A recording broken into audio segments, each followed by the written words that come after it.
સંઘવીની પોસ્ટમાં ચોંકાવનારા ખુલાસા થયા છે। નકલી ઈડીની ટીમનું આપ સાથે કનેક્શન હોવાનું સામે આવ્યું। તો નકલી ટીમનો કેપ્ટન આપનો નેતા નીકળ્યો તેવું હર્ષ સંઘવીએ જણાવ્યું છે। અબ્દુલ સત્તાર નામનો આરોપી આપ સાથે જોડાયો હોવાનો આક્ષેપ લગાવવામાં આવ્યો છે। ત્યારે નકલી ઈડીની ટીમનું આપ સાથે કનેક્શન ખુલ્યું છે। તો મહત્વના સમાચાર સામે આવી રહ્યા છે। હર્ષ સંઘવીએ જે એક પોસ્ટ કરી છે, ગૃહ રાજ્યમંત્રી હર્ષ સંઘવીની પોસ્ટમાં આ ચોંકાવનારો ખુલાસો થયો છે। નકલી ઈડીની ટીમનું આમ આદમી પાર્ટી સાથે કનેક્શન ખુલ્યું છે। ત્યારે સંવાદદાતા વિશાલ મહેતા આપણી સાથે ફોન લાઈન પર જોડાઈ ગયા છે। જી વિશાલ, નકલી ઈડી ટીમનું આપ સાથે કનેક્શન હોવાનો ખુલાસો થયો છે ને આ ખુલાસો ગૃહ રાજ્યમંત્રી હર્ષ સંઘવીએ તેમની પોસ્ટમાં કર્યો છે, શું કહેશો?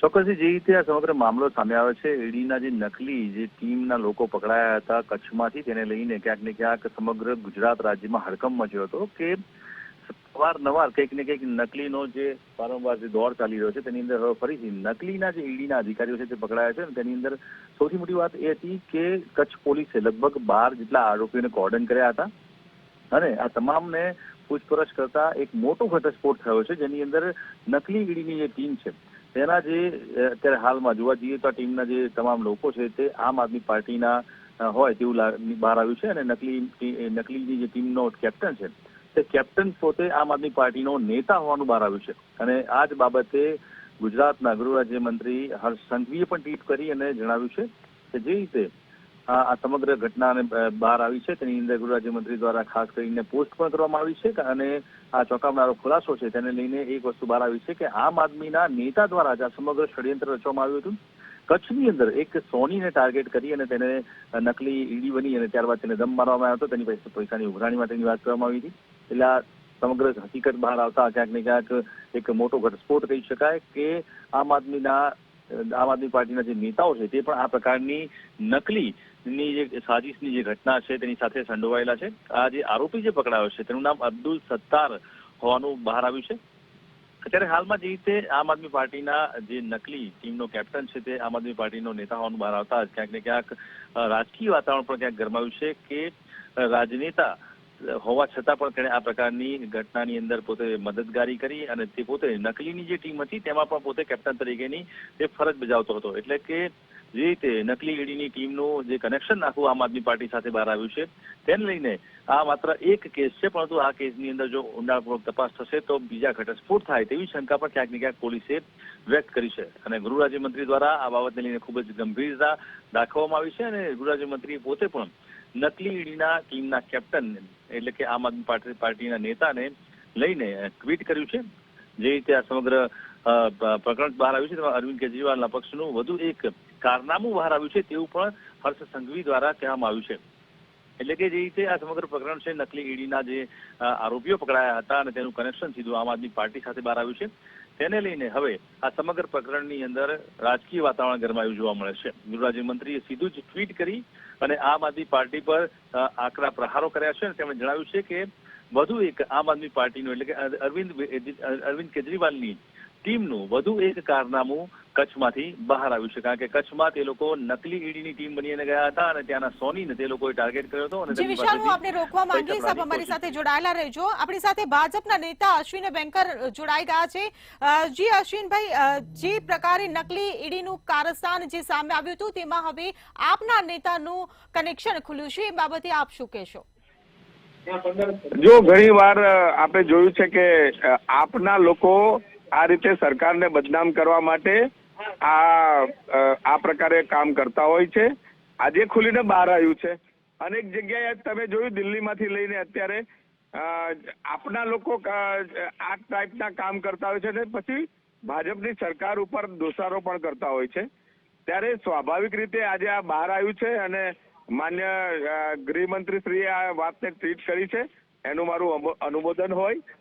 અનુમોદન તો સાથે સાથે એમ પણ કહેવા માંગુ છું કે અનેક એ ટાઈપના નકલી લોકો જે છે એને ભારતીય જનતા પાર્ટીની સરકારે નશ્યત કર્યા છે, એમને જેલના હવાલે કર્યા છે।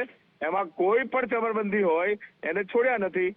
તો ભારતીય જનતા પાર્ટીની સરકાર હંમેશા આ ટાઈપના જે ખોટા લોકો છે એને જેલના સળિયા પાછળ નાખે છે, પરંતુ આપ જે છે એ યોજનાપૂર્વક સરકારને બદનામ કરવા માટે આ કામ કરી રહી છે, જેનો આજે પર્દાફાશ થયો છે. જી અશ્વિનભાઈ, આપ મંતવ્ય ન્યૂઝ સાથે જોડાયા બદલ આપનો આભાર.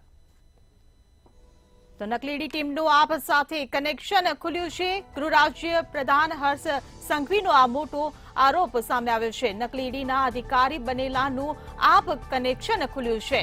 તો હર્ષ સંઘવીએ આ મામલે એક પોસ્ટ કરી છે, જેમાં ખુલાસો કર્યો છે. કચ્છમાં પકડાયેલી નકલી ઈડીનો વ્યક્તિ આપનો સભ્ય હોવાનું હર્ષ સંઘવીએ જણાવ્યું છે.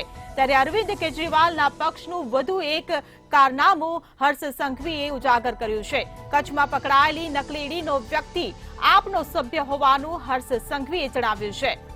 તો ગૃહ રાજ્ય પ્રધાન હર્ષ સંઘવીનો આ મોટો આરોપ સામે આવ્યો છે. નકલી ઈડી ટીમનું આપ સાથે કનેક્શન ખુલ્યું છે. તો નકલી ઈડીના અધિકારી બનેલાનું આપ સાથેનું કનેક્શન સામે આવ્યું છે, જેને લઈને હર્ષ સંઘવીએ સવાલો ઉઠાવ્યા છે. કચ્છમાં પકડાયેલી નકલી ઈડીનો વ્યક્તિ આપનો હોવાનું જણાવ્યું છે. ત્યારે અરવિંદ કેજરીવાલના પક્ષનું આ વધુ એક કારનામું સામે આવ્યું હોવાનું હર્ષ સંઘવીએ જણાવ્યું છે. ત્યારે કચ્છમાં પકડાયેલી નકલી ઈડીનું આપ સાથે કનેક્શન ખુલ્યું છે, જેને લઈને ગૃહ રાજ્ય પ્રધાન હર્ષ સંઘવીએ મોટો આરોપ લગાવ્યો છે. ત્યારે નકલી ઈડીના અધિકારી બનેલાનું આપ કનેક્શન સામે આવ્યું છે. તો કચ્છમાં પકડાયેલી નકલી ઈડીનો વ્યક્તિ આપનો સભ્ય હોવાનું હર્ષ સંઘવીએ જણાવ્યું છે. અરવિંદ કેજરીવાલના પક્ષનું વધુ એક કારનામું હર્ષ સંઘવીએ ઉજાગર કર્યું છે. હર્ષ સંઘવીએ સોશિયલ મીડિયા એક્સ પર એક પોસ્ટ કરી છે, અને આ પોસ્ટમાં આ મામલે ખુલાસો કર્યો છે. ગૃહ રાજ્ય પ્રધાન હર્ષ સંઘવીએ આ મોટો આરોપ લગાવ્યો છે કે નકલી ઈડી ટીમનું આપ સાથે કનેક્શન ખુલ્યું છે. તો નકલી ઈડીના અધિકારી બનેલાનું આપ કનેક્શન હોવાનો આરોપ હર્ષ સંઘવીએ લગાવ્યો છે.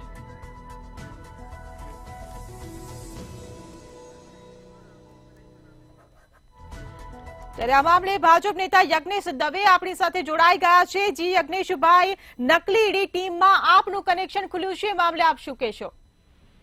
આમ આદમી પાર્ટીના નેતાઓ હોય કે આમ આદમી પાર્ટીના દિલ્હીના નેતાઓ હોય, કેજરીવાલ પ્રજાને મૂર્ખ બનાવવાની ફેક્ટરી ચલાવતા હોય છે, અને પબ્લિકને કરવા માટે એ લોકો ટેવાયેલા છે. ભલે ગુજરાતનો એમનો નેતા હોય કે દિલ્હીના નેતા હોય, એટલા જ માટે આજે ગુજરાતની શાણી જનતા જે કરી એમને પસંદ કરતી નથી. એ પણ ગુજરાત, આખું ગુજરાત જાણે છે ને ભારત પણ જાણે છે. પરંતુ જયારે આવા નેતાઓ પકડાય અને એમના નેતાઓ એને ડિનાય કરે કે ના અમારા કોઈ નેતા નથી આ, અને એને દિલ્હીની અંદર જયારે આવા નેતા પકડાતા હોય તેઓ એ જેલમાં પણ જતા હોય છે, તો અત્યારે એમને ડિનાય ચૂકવા કરવા જોઈએ. એમના નેતા પકડાયા છે તો પકડાયા છે, ચોર છે તો ચોર છે, ખોટી રીતે કામ કર્યું છે ખોટી રીતે કામ કર્યું છે, એમને કબૂલ કરી લેવું જોઈએ અને એને સજા ચોક્કસ થવી જોઈએ. યજ્ઞેશભાઈ, મંતવ્ય ન્યૂઝ સાથે આપ જોડાયા બદલ આપનો આભાર. તો અરવિંદ કેજરીવાલના પક્ષનું વધુ એક કારનામું સામે આવ્યું હોવાનો આરોપ હર્ષ સંઘવીએ લગાવ્યો છે. કચ્છમાં પકડાયેલી નકલી ઈડીનો વ્યક્તિ આપનો સભ્ય હોવાનો હર્ષ સંઘવીએ ખુલાસો કર્યો છે, જેને લઈને ભાજપના નેતાઓએ પણ આપ પાર્ટી પર આક્ષેપો લગાવ્યા છે.